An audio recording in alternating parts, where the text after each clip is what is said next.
Manipurdagi nupi amadagi Chandigarda miyoi kharana potchai munbikre.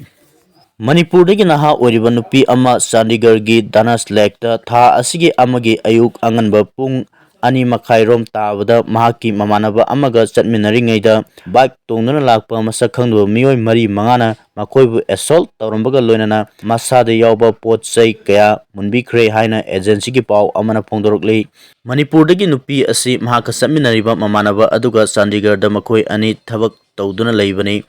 Makoina dadu mazra tamna chatpagi lambida number plate yaudaba motorcycle ani tongduna lakpa miyoi mari manga aduna makoigi lambi thattuna thamlaga mafam aduda violent oiba mawngda nupa aduda hana phu saiba torokhi. Thaudok aduda nupa adu makhut tekhi amasung atopa mafam kayada asok apan nangkhi. Thaudok adugi matangda police ta thagalakhiba complaint ta Manipurdagi Chandigarda thabak tawduna leiba nupi adugi mobile phone amasung cross body bag masak khangdaba miyoi sing aduna munduna pukhrei. Bag aduda mahaki maru oiba document kayaga loinana phirol kharasu yawkhi. Mahaka saminaba nupa adugisu mobile phone amadi bag munduna pukhi. Thaudok asigi matangda police na FIR ama register tawkhre haire. India pumbagi airport sing high alert lauthokre. India pumbagi mafam ayambada leiriba airport sing high alert lauthokle haina Bureau of Civil Aviation Security na phongdokre. Wapam asi Central Intelligence Authority singna pirakpa report amagi matung inna airport singda terrorist singna attack sathrapa yai haiba aronba paw ama phangbadagi Bureau of Civil Aviation Security gi maikaidagi India gi mafam ayambada leiriba airport pumba high alert oina lauthokibani. Hairiba alert asi lakliba September thagi tang 12 dagi October thagi tang 2 phawba airport khudimukta high alert thamle hairi. Sahi tara hena cesarean section yankai hena pangthokraba Sasinaba doctor ama Assam da phare. Assam police na sahi tara hena miron bigi case sing amadi cesarean section yankai hena pangthokraba Sasinaba doctor ama phare haire. Police ki paw aduna makha taraduna Sasinaba Assam gi doctor adudi kha thangba sarukta leiriba Barak Valley dagi pulak malaka kawi hairi. Mafam adugi miyana mahakpu obstetrician amasung gynecologist amani haina sakhangnakhi. Kasar district ki Silchar da leiba private hospital amada mahak practice tawuni. Police ki report aduna makha taraduna Malakarna tongan ba hospital singda 4th grade employee oina thabak tawramlaba matung Sasinaba MBBS certificate ama pairaba matung doctor orekhibani. Makna Sasinaba MBBS certificate adu yamlaba senfam amaga loinana adugumba Sasinaba document sing chalaiba racket amadagi laikibani hairi.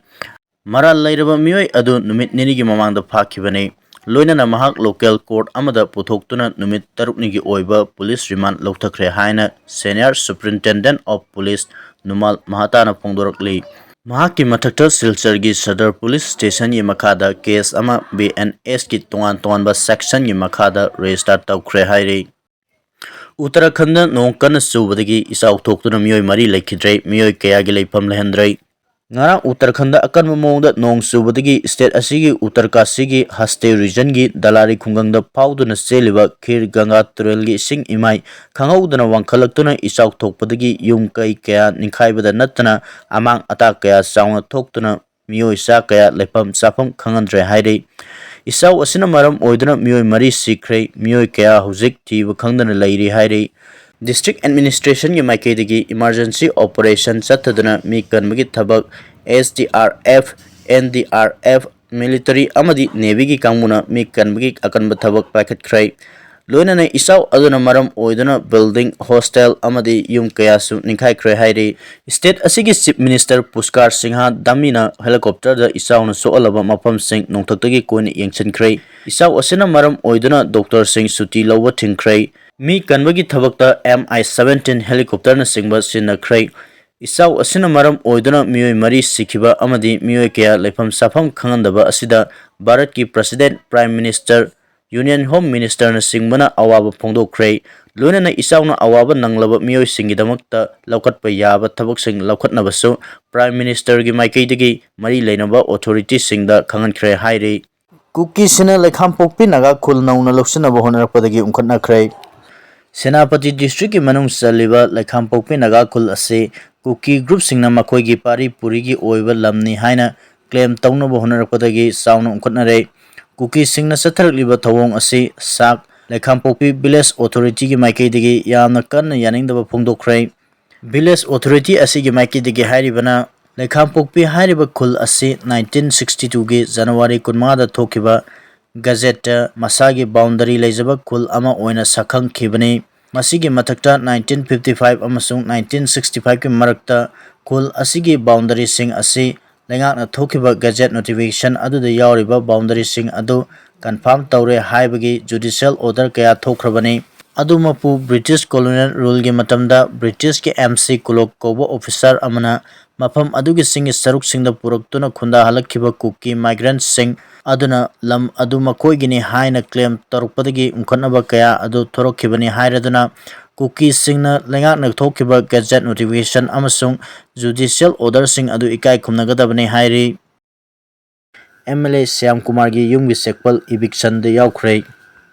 Manipur gi tongan mafamda lam khopchilaga mayum makai amadi tongan makalgi infrastructure sagatpasing lauthokpa leptrei Andro Assembly Constituency gi MLA Thaunaujam Syam Kumar gi ngarianda laiba yumgi sekpal state land sokna sajili haiduna Imphal East Deputy Commissioner gi order amana ngasi sidokhrei Manipur Police amasung District Authority gi kambuna sathagiba eviction aduda kanamatana ayat apan pikide hairi masida sunatana Khwaramban Kaithil gi Pauna Bazar gi nakal animakki lambi gi footpath sajalamba singsu sidokpa haukrei Imphal West ki District Magistrate amatam kharagi mamangda order ama thoktuna footpath makhadana karisu tawdraga mathaktana yum sajinba berenda tapthabana singba tawribasing adu lauthokadabani haina kanganki masing yamlaba dukan mapusingna DM gi order adu iladuna masana sidok saba mayam amasu yawki masana lauthok haiba yadabasing ngasidagi takthokpa haukhibani ngasi nongmanini asigi manungda nahan makai leptuna leiruraba thangal kaithel gi saruktasu nauni eviction tawraba yai madugidamak tangai phadaba thabak khudingmak district magistrate na lokhatpa hore haina thajaba yaba paw amana hairi Samuro awang lekai gi polling station anida napsagi seng suna pide haiduna card holder singna irang haukrei Wangoi kendra gi manung chana leiba Samuro awang lekai gi polling station 22/4 amasung polling station 22/5 ta napsagi seng suna pide haina card holder singna irang haukrei Thawdok asiga mari lenana miyamgi oiba mifam ama pangthoklaba matungda card holder ama oiribi Moirangthem Ongbi Pramodini na pawmisingda haikibada seng asi card holder amadagi kg amamam kaklambani ngasina amuk card amada seng kg amamam kakpagi mahutta miyoi khudingi seng kg amamam kaklei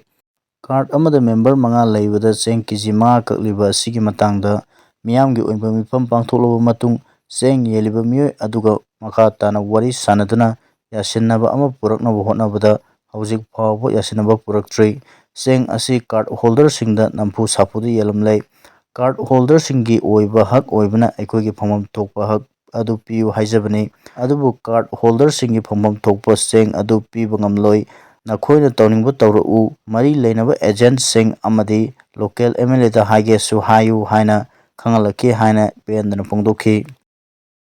Numit taret ni Manipur yauna North East ki state singda akan mawngda nong chugani hairi India Meteorological Department ki report matung inna Manipur yauna North East ki state sing haibadi Manipur Arunachal Pradesh Tripura Meghalaya Assam Nagaland Mizoram hairiba state sing asida lakadriba numit taret ni asida akan mawngda nong chugani hairi report asigi matung inna Himachal Pradesh Uttar Pradesh Jharkhand dasu numit humni akan mamongda nong chugani Tamil Nadu amadi Kerala da numit mangani akha arauga loinana akan mamongda nong chugani hairi Weather Agency report ki matung inna kha thangba peninsula lamdasu numit nini akan ba nonglei nungsitka loinana nong chugani hairi